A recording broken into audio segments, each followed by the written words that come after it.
আজ আমাদের সঙ্গে রয়েছেন আওয়ামী লীগের সাবেক সংসদ সদস্য মমতাজ বেগম। আপনাকে স্বাগত জানাই আমাদের অনুষ্ঠানে আসার জন্য। আপনার কাছ থেকে জানতে চাইবো, আওয়ামী লীগের হাজারো নেতাকর্মী পালিয়ে গেছেন ভারতে, যে শেখ হাসিনার পার্লামেন্ট নাকি এখন কলকাতায়, শেখ হাসিনার ক্যাবিনেট সদস্যরা কি সত্যি এখন দিল্লিতে? মমতাজ বেগম, আপনার একটু মন্তব্য শুনতে চাই। কাজ করতে গেলে ভালো মন্দ ভুল ত্রুটি থাকবে, স্বাভাবিক। কেউ ভুলের ঊর্ধ্বে না, আমরা কেউ না। অতএব ভুল ত্রুটিগুলো আপনারা ক্ষমা সুন্দর দৃষ্টিতে দেখে আমাকে কাজ করার সুযোগ দিবেন আশা করি আগামীতে। তো আজকে যে কথাটা আসলে বলার জন্য আপনাদেরকে আমি উপস্থিত হয়েছি, সেটা হলো যে এই সাময়িক আমাদের একটা কষ্টের মধ্যে আমরা কিন্তু সারা দেশের মানুষ পড়েছি। সেটা হলো আমাদের যে মাধ্যমগুলো, ফেসবুক, ইউটিউব, আমরা যাই বলি না কেন, সেখানে এগুলো নিয়ে নানা ধরনের কথা, আলোচনা, সমালোচনা এবং প্রোপাগান্ড আছে। সেই বিষয়গুলো নিয়ে আমি দুটি কথা শুধু বলতে চাই। যে আপনারা জানেন যে আমি কাজ করতে হলে আমি আমার এলাকায় কি কাজ করেছি, কি কাজ করা বাকি আছে, সেগুলো কিন্তু আমার একটা বলার জায়গা হলো সংসদ। আর এই সংসদে কিন্তু আমি কতটুকু কাজ করতে পেরেছি, কোন কোন মন্ত্রণালয়ে কাজ করেছি এবং আমার আরো কি কি কাজ করা উচিত এবং কি কি কাজ আমার প্রয়োজন, সেগুলো তাদের কাছে চাওয়া।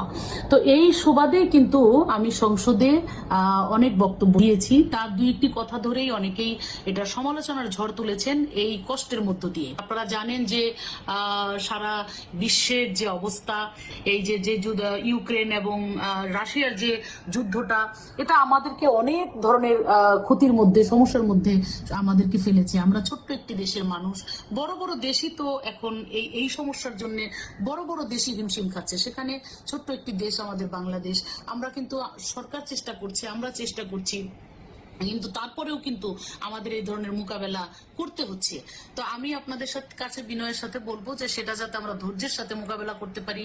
আমাদের সৃষ্টিকর্তা আছেন, আল্লাহ আছেন, আমরা আল্লাহর কাছে একটু পানা যেতে পারি যে আল্লাহ, তুমি আমাদেরকে এই সমস্ত মহামারীর থেকে আমাদেরকে তুমি একটু রক্ষা করো। আমরা সেটা ধৈর্যের সাথে আমাদের মোকাবেলা করতে হবে এবং সরকার কিন্তু চেষ্টা করছে। আপনারা জানেন গত কালকেও বিদ্যুৎ মন্ত্রী এটা নিয়ে বিবৃতি দিয়েছেন, মাননীয় প্রধানমন্ত্রী বলেছেন, সংসদে আলোচনা হচ্ছে যে যেই সমস্যাটা এই মুহূর্তে আমাদের আছে, এই সমস্যাটা সাময়িক। এটা আমরা, সরকার চেষ্টা করছে যে এটাকে, এই সাময়িক সমস্যাটাকে কেটে আমরা যেন আগামীতে বিদ্যুতের একটা সুন্দর একটা পরিবেশ আমরা তৈরি করতে পারি। হ্যাঁ, এখন আমি কেন বলেছিলাম সংসদে, আমরা কিন্তু, আপনারা জানেন, এটা তো মিথ্যা কথা নয় যে বিদ্যুৎ যে হারে সরকার উৎপাদন করে ঘরে ঘরে যেভাবে বিদ্যুতের লাইন দিয়েছে, এটা কিন্তু সত্যিকার অর্থে এটা প্রশংসা কুড়িয়েছেন সরকার। এবং সেই প্রশংসাই আমি করেছি যে আমার নির্বাচনী এলাকায় আগে 30% মানুষের ঘরে বিদ্যুৎ ছিল, আমি এখানে দায়িত্ব নেওয়ার পরে 100% মানুষের ঘরে বিদ্যুৎ দিয়েছি। এক সময় এলাকায় গেলে গ্রামের একটা মা বোনও এসে আমাকে বলতো যে আপা, কিছু চাই না, আমাদেরকে বিদ্যুতের লাইন দেন, আমাদেরকে মিটার দেন, আমরা মিটারের অভাবে বিদ্যুতের চালু করতে পারছি না। এই যে একটা সংকট ছিল, সেই সংকট কিন্তু আমরা মোকাবেলা করেছি তখন এবং সেগুলো মানুষের ঘরে ঘরে পৌঁছে দিয়েছি এবং মানুষ তখন খুশি হয়েছে এবং মানুষ অনেক দোয়া করেছে যে না, অনেক বছর যেটা হয় নাই স্বাধীনতার পরে, ঢাকার অনেক কাছে হওয়ার পরেও আমার নির্বাচনী এলাকায় এই সিংগাইর হরিরামপুরে যেই উন্নয়ন হয় নাই, যে কাজ আমরা পাই নাই, সেটা কিন্তু আমরা এই সরকারের সময় পেয়েছি। আজকে সেই জন্যই কিন্তু আমি সংসদে বলেছিলাম যে আমরা যেভাবে, এই যে মানুষ আমাদেরকে চাইতো, এক সময় হয়তো এই চাওয়া পাওয়াটা আর থাকবে না।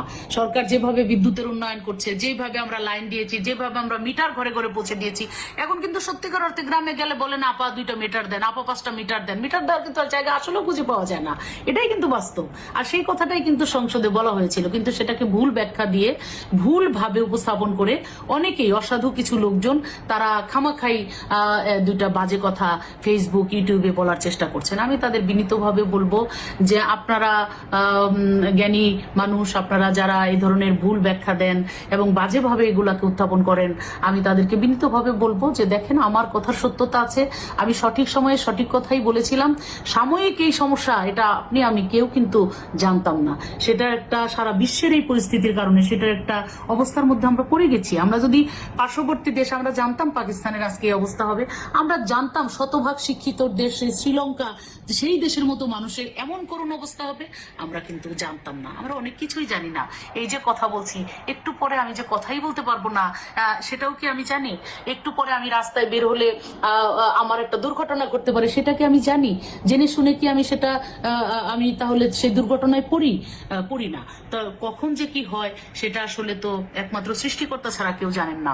যখন আমি বলেছিলাম সত্যি সত্যি আমাদের বিদ্যুতের অবস্থা এত সুন্দর এবং ভালো ছিল, এবং আমার শতভাগ বিদ্যুতায়ন আমার আসনে করেছি, মানুষকে দিয়েছি, মানুষ তো মহা খুশি হয়েছে। এবং এখন এই সাময়িক এই পরিস্থিতিটাকে ধৈর্যের সাথে আমাদের মোকাবেলা করতে হবে।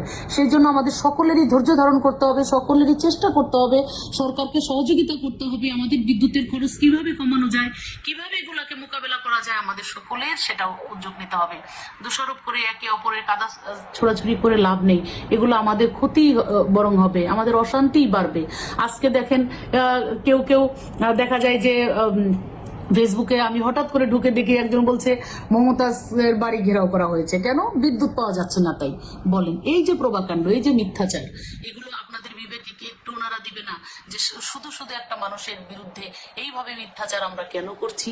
তো আমি আপনাদেরকে মনে করি যে আপনারা জ্ঞানী মানুষ, এই দেশের মানে অনেক বুদ্ধি আপনারা রাখেন। শুধু শুধু মানুষকে মানে হয়রানিমূলক কথা বলা, ছোট করা, মানুষকে মিথ্যা মানে কথা বলে তাকে হেনস্থা করা, এটা কিন্তু আসলে কোনো বিবেকবান মানুষের দিতে পড়ে না।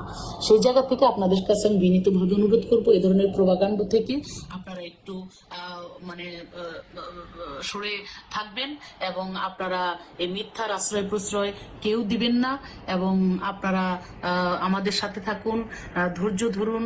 আল্লাহ যেন আমাদের এখান থেকে মানে খুব তাড়াতাড়ি আমাদেরকে এই কষ্টের থেকে আল্লাহ যেন আমাদেরকে মুক্ত করেন।